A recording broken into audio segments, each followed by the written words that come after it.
Hello students, welcome back to your English class. I am your English teacher Nupur Sharma, and in this video we are going to begin a very important topic from English grammar, which is narration.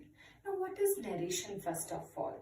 The literal meaning says that narration is an activity of telling something. It can be a story, it can be an anecdote, it can be an incident or a series of events or incidents. Telling something, narrating something. Right? Now, when we learn narration, first of all, you must know that it is also known as reported speech. Narration and reported speech are the same. Now students, whenever we learn something, there are certain requirements. When we make something, we need a few things, we require a few things. In the same manner, when we learn something, there are certain requirements. So let me now tell you the requirements to learn narration. The prerequisites of narration. That means requisite is what is required. Alright, so first one is tenses, second is kinds of sentence, then third is pronouns, 3 persons, then fourth is direct and indirect speech. Alright. So, beginning with the explanation of these requisites, first of all, tenses. So students, when you study narration, you need to know the tenses. If you do not know the tenses, then no need to watch the video further. Go back, learn tenses, and then come on to the narration. Second, kinds of sentences. I have already explained you in my earlier video the kind of sentences according to their use. Next is pronouns. So let us now discuss the 3 persons of 3-person pronouns. Alright. So pronouns. You all know pronouns are replacing words. The words which replace nouns are pronouns. But we can divide pronouns into 3-person pronouns. First person, second person, and third person. Now, first person pronouns are those which the speaker uses for herself. For example, I, me, my, they all are first person pronouns. Then again, we can classify them into singular and plural. So first person pronouns are I, me, my, and singular, and plural we, our, us. They all are first person pronouns. Then second person pronoun, which the speaker uses for the listener, the other person who is with whom the speaker is communicating or interacting. So you, your for singular, and again for plural also you and your. Then coming to the third person pronouns. Third person pronoun are the pronouns which the speaker uses for somebody else other than the speaker or the listener. The third person is neither the speaker nor the listener. For example, he, she, it, his, her, and similarly in plural it can be they, them, their. They all are third person pronouns. And students, the easiest way to learn the 3 persons of pronouns, or if you get confused which are the first person, which are the second person, there is a trick. It can be first person, second person, and the third person. First person is which you use for yourself, second person pronouns which we use for the listener, and third person which are neither for ourselves nor for the listener. So So these are the three-person pronouns, and as you know, this is also a prerequisite to learn narration. You must know the three-person pronouns. Now coming to the next, the last prerequisite before beginning the topic. Okay, that is direct and indirect speech. You must know what is direct speech and what is indirect speech. For that, I'll give you an example. Let us take an example. All right.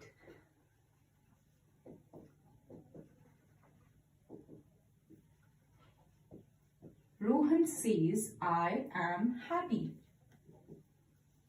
I'm writing here two sentences. Rohan says that he is happy. Now, see, the sentences, I've written two sentences, though they mean the same. The meaning of both the sentences comes out to be the same, but they are written in a different manner. And this difference in the writing shows the difference between direct and indirect speech. Now, which one is direct speech? This one is direct speech when we have inverted commas here, right? And indirect speech, we don't have inverted commas. Now, what is the meaning? What is direct speech? Direct speech are the exact quoted words of a speaker. Rohan says, what did Rohan say? I am happy. They are the exact words of the speaker, of Rohan. While indirect speech, we'll write here the differences in direct and indirect speech based on these two sentences, these examples. Alright, so direct speech and indirect speech. So direct speech are the exact words of the speaker, while indirect speech is the substance of what the speaker said.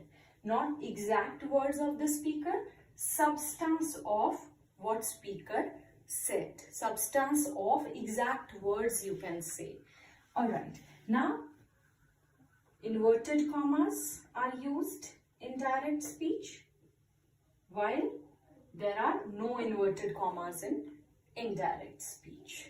Alright, then the third difference is indirect speech is always an assertive sentence ending with a full stop, with a period. Indirect speech is always an assertive sentence. You know the kind of sentences now? Alright, and this direct speech can be any kind of sentence. It can be assertive, it can be exclamatory, it can be interrogative, it can be imperative, any kind of sentence. But the indirect speech is always assertive sentence. This can be any kind of sentence. So here comes the difference between direct and indirect speech. So these inverted commas tell you that this is the direct speech, the exact words of speaker, and the full stop, ending full stop, assertive sentence, and Rohan says that he is happy. Something is changed from this to make it an indirect speech. Now this is indirect speech ending with a full stop. So with that, students, we've done the prerequisites of learning narration. Now what to do in narration? What to learn? Students, the reason for massive confusion among people is about how to change direct speech to indirect speech. And for that, you must not forget that this verb, which is before the beginning of inverted commas in direct speech, plays a very important role, and it is called the reporting verb. The verb before the beginning of the inverted commas is called the reporting verb. So now let us begin. Now you know the kind of sentences, you know the tenses, you know three-person pronouns, you know the direct and the indirect speech, and you know what is reporting verb. Now let us come to how to change the direct speech into indirect speech. Now there are certain things which we change while changing from direct to indirect, and I have prepared a mnemonic for you people so that you remember all the things. And the mnemonic is: children can play, talk, and relish vegetables. The mnemonic is: children can play, talk, and relish vegetables. So now, to shorten it, to remember it, I'll tell you, you have to remember these, the first letters in every word. Okay. So, by doing this, our mnemonic becomes CCP. Children can play, talk, and relish vegetables. Now, let us do in detail. What do these mean?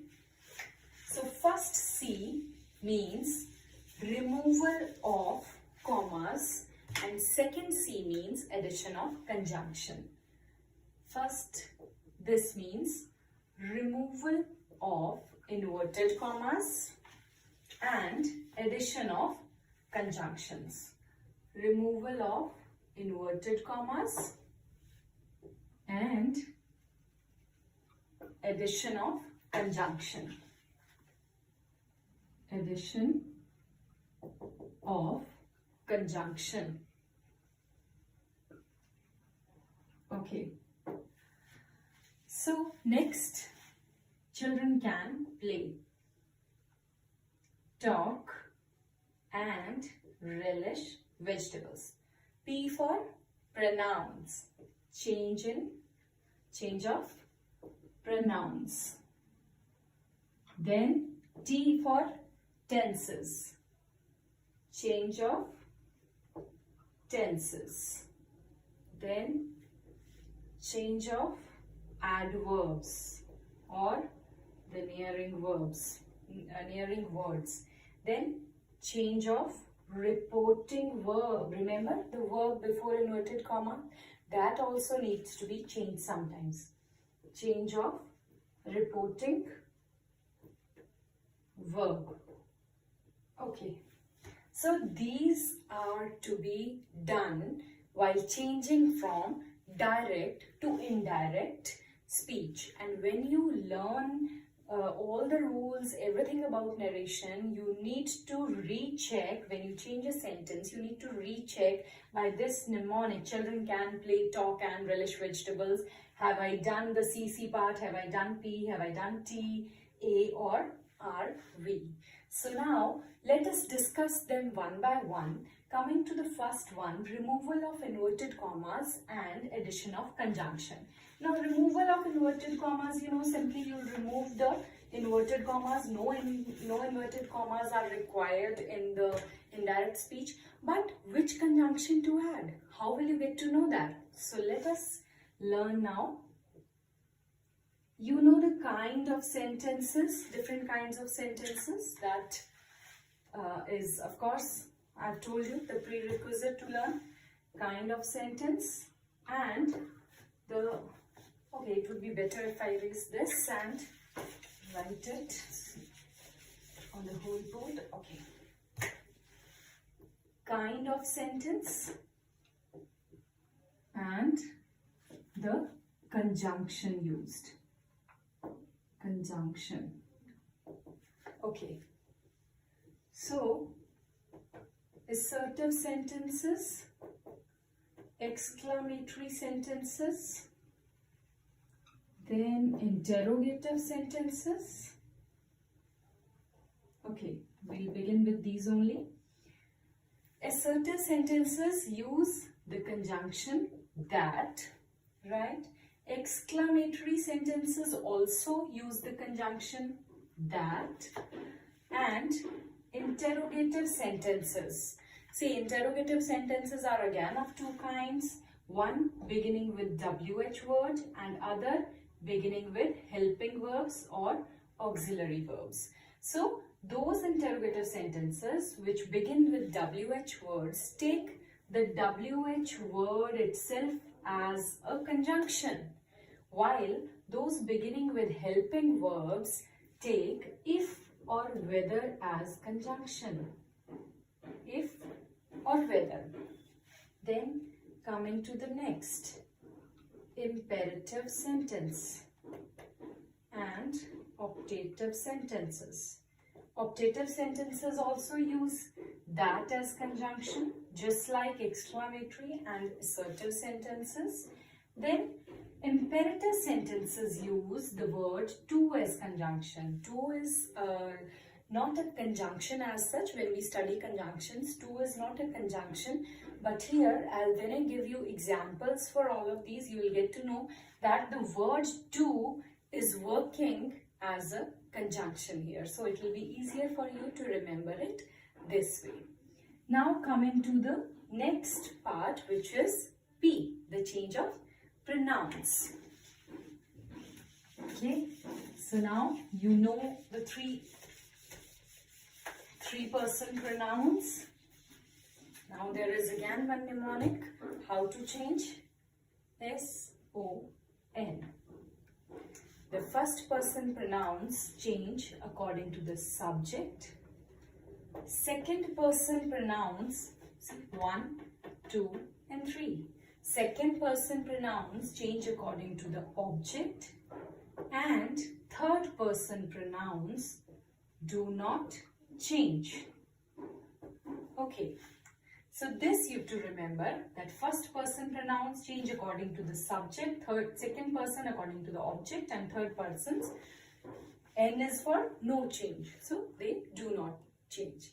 Let us do this by using the examples so that it will be more clear to you people.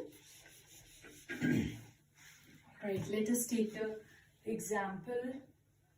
Rohan said, I sold my car.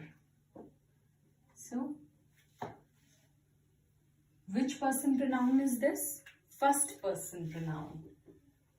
Indirect speech will become Rohan said that he had sold his car.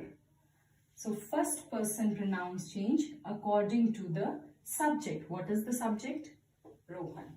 So Rohan, for Rohan we'll use he. Right?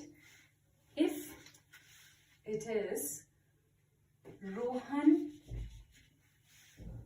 said to me, you sold your car. Rohan, this becomes Rohan told me that I had sold my car. So now the second person pronoun changes according to the object. This is the subject and this is the object. Had it been Rohan said to Ryan, you sold your car, Rohan told Ryan that, then again it becomes he had sold his car. Right? Now let us take the example of third person. Rohan said to Ryan, he sold his car. He sold his car. So now here he is telling about somebody else. He is talking about somebody else.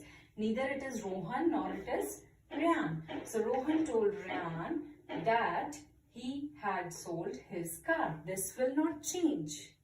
He remains he. Right. So this is the rule for change in pronoun. So this much is enough for today. Now in next video, I'll come up with the rules for the things which are left. We will again revise the mnemonic. Children can play, talk and relish vegetables. So we've completed it till here. These three we'll do in my next video. Till then, you people revise whatever we've done. I hope the things are clear to you all. That's it for today. Okay, all right students, take care, stay safe, stay home.